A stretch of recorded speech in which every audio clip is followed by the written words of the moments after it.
Hi, this is Joseph.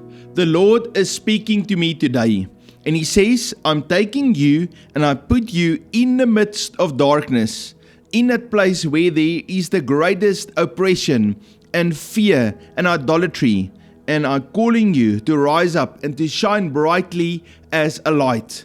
I'm putting my grace, my blessing, my protection, my favor upon you. And as you stand there in the midst of darkness, you're going to rise up and shine brightly, and all darkness will be pushed back as you stand. And you are just yourself. And I actually see a picture of how many of you stand before the Lord. You praise Him. Your hands is up in the air and you declare the glory of God. You praise Jesus. You lift up the name of Yahweh, our Father in heaven. And as you praise Him, and as you lift your praises and your worship up to Him, the Lord fights the battle on your behalf. He sets His angels around you as a ring of protection, and He pushes back darkness. As the world becomes darker and darker, the children of God becomes brighter and brighter. As the world becomes more depressed and they lose all hope, the children of God becomes so filled with joy and peace and overflowing with His kindness and His glory. The Lord is calling us today to tap into His supernatural power, to come before His throne and to praise Him and to worship Him, to declare Him, to cast all our cares upon Him. And then He comes and He fights the battle on our behalf. We do not have to worry about the future. We just have to be obedient to Him. And as we walk in obedience, we are in rest. Lord, I don't worry about the future. I don't worry about my life. I only want to please You. I want to walk under the shadow of the wing of God. And as I listen to His voice, I incline my ear and I'm obedient. I'm at total rest because He takes care of me. He puts His power on the inside of me and I shine brightly. Greater is He that's inside of you than he that is in the world. To build your faith, I want to go and look at a few scriptures in the book of Philippians. Now, to give you a little background, the city of the Ephesians was a dark, dangerous city, full of demonic oppression. People were worshipping idols. There was nothing good in that city. And yet, the Lord wanted to bring forth a great church in that city. So He took Paul and Silas and He stuck them right there into the foundation of that city. The scripture says they were thrown into the inner prison. That's in Acts chapter 16. You see, when you are in the inner prison, it's right underneath that city, in the foundation, in the dungeons underneath that city. And that's the place where Paul and Silas started to praise the Lord.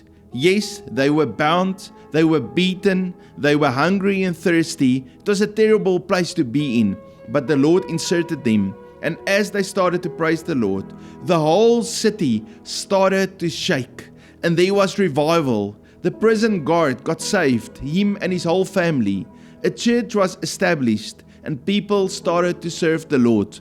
When the Apostle Paul wrote a letter to the Philippians, we received there some of the greatest scriptures that build our faith. I want to read a few to them. Philippians chapter 1 verse 6.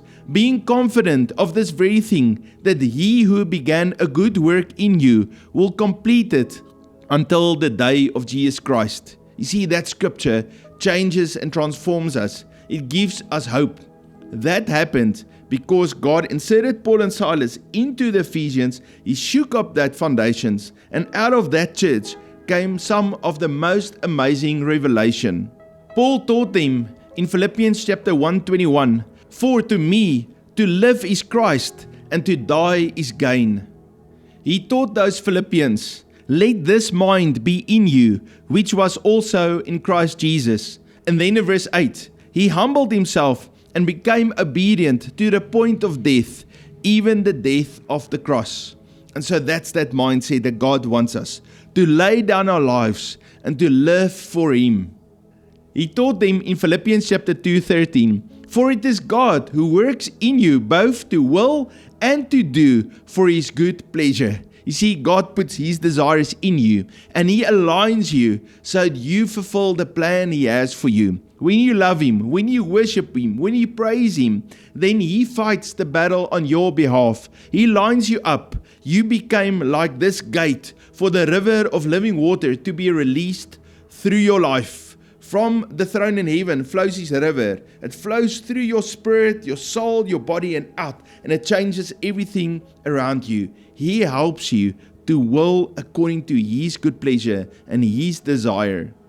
Paul taught them in Philippians chapter 3:8, "Yet indeed I also count all things lost for the excellence of the knowledge of Christ Jesus my Lord."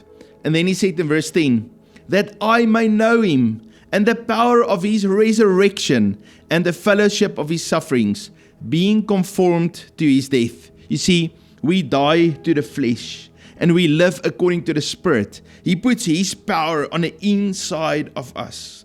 And so He has resurrection power on the inside of you. He says in chapter 3 verse 14, "Forgetting those things which are behind and reaching forward to those things which are ahead, I press towards the goal for the prize of the upward call of God in Christ Jesus." You see, the Philippians was a city in total darkness, demonic oppression. Things were not going well. But when the Lord sent His servants into that city, that whole city was shaken and the revelation of God was released. The people in that city's lives were transformed and they became some of the most mature, humble, powerful sons and daughters of God. And I believe the Lord is giving us a word. I'm giving you an assignment. You are in darkness. Yes, there is hopelessness and oppression all around you, but I'm putting my power, my love, my spirit, my word, my hope on the inside of you, and you're going to rise up. And because of your praises, the whole city will be shaken and you will shine your light brightly. Paul wrote to the Philippians in chapter 4 verse 4, "Rejoice in the Lord always. Again I say rejoice." And so I want to encourage you, lift your hands up to the Lord, praise Him, rejoice and dance before Him. He is releasing the breakthrough to you. In verse 6 he says to them, "Be anxious for nothing, but in everything by prayer and supplication, with thanksgiving, let your requests be made known to God." In verse 13 he says, "I can do all things through Christ who strengthens me." And then verse 19, "And my God shall supply all your need according to His riches by Christ Jesus." You see, the Lord is causing you to shine your light. He's bringing great revelation to you. He's going to use you to raise up others to trust Him and to believe and to walk according to the Spirit and to have the power and the revelation of Jesus Christ in their lives. Now I want to go to Acts chapter 16 and see how it actually happened. It says in verse 25, "But at midnight, Paul and Silas were praying and singing hymns to God." You see, midnight is that darkest hour. That's the time where they were tired, they were beaten up, they were in a prison. It didn't smell nice, but in the midst of that calamity, they praised the Lord. They lifted up their voices to the Lord. And the Lord started to shake that whole city of darkness. And He brought the light forth. And that's why I felt this morning when I was praying, the Lord says, "I'm going to cause you to shine brightly, even as you lift up my name. You look upon me and you praise me." In verse 25, the second part, "And the prisoners were listening to them." You see, as they were singing their praises, the people thought, "What? Are they crazy?" We can see they're beaten, they are in pain, they must be tired. And now what they're doing, they are singing before the Lord. And then comes the shaking in verse 26. "And suddenly there was a great earthquake, so that the foundations of the prison were shaken." And I believe the Lord is shaking your life. Change is coming, but it's for the good. You see, when a prison shake, when the town shake, you think bad things are happening. But the Holy Spirit, the resurrection power of God came in there and started to bring transformation. It continues in verse 26, "And immediately all the doors were opened. Listen to this word. As you praise the Lord, as you trust Him, the Lord is going to open up doors for you. He's going to give you opportunity. He's putting His favor and His blessing on you. He's activating that gifts of God in you. And He's opening up doors. Doors of business, doors of ministry, doors for your family, doors in all the 7 mountains of God. He is opening up doors to you. Where the enemy tried to hold you back, where he tried to bind you, the Lord is loosening you from the chains of the enemy, and He's setting you free. He's putting His favor and His grace upon you. It continues in verse 26, and everyone's chains were loosed. You see, when the resurrection power of God comes, He sets people free. And I believe the Lord says, I'm setting you free. I'm opening up doors as you praise my name. I want to encourage you. Praising the Lord, especially when you do it out loud, especially when you involve your body, soul, and spirit, it's a weapon that God has given to you. You see, instead of trying to fight the battles ourselves, we can turn to Him and say, Lord, you are my Father. I'm going to praise you, and I ask you to help me, and He will be faithful to fight the battle on your behalf. Paul and Silas was bound, but they were praising the Lord. And when that shaking came, it didn't only bring freedom to them. Yes, the chains fell off of their hands. Yes, their prison doors opened up.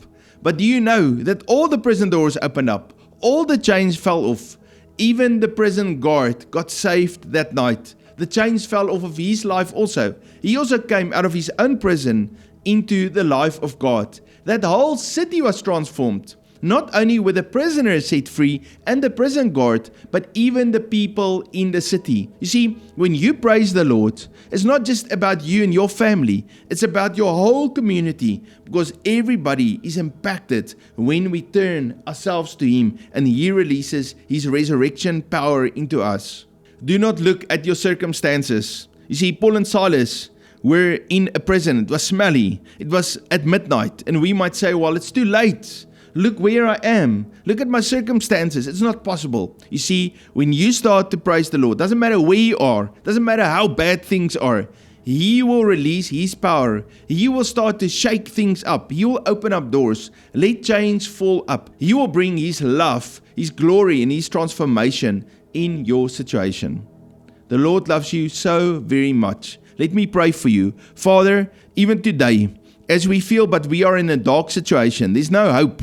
Lord, we turn towards you and we praise you. And thank you, Lord, that you release your glory, your power, your resurrection power on the inside of us. Lord, you start to shake things around us. And Lord, you bring victory. You bring breakthrough. You bring a release. All chains fall down to the ground. Lord, you release your resources and your favor upon us. Lord, you say in your word that the righteous are blessed. And so today, Lord, we receive your blessing.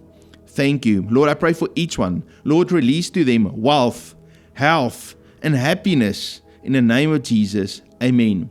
The Lord loves you, and I love you too. If you are new, please hit that subscribe button and the bell notification. Write a comment, something that will lift us up full of love and courage and praise towards the Lord. If you want to give, look in the description. There's a bank and a PayPal link. You must have a fabulous day, and I look forward to see you tomorrow. God bless you.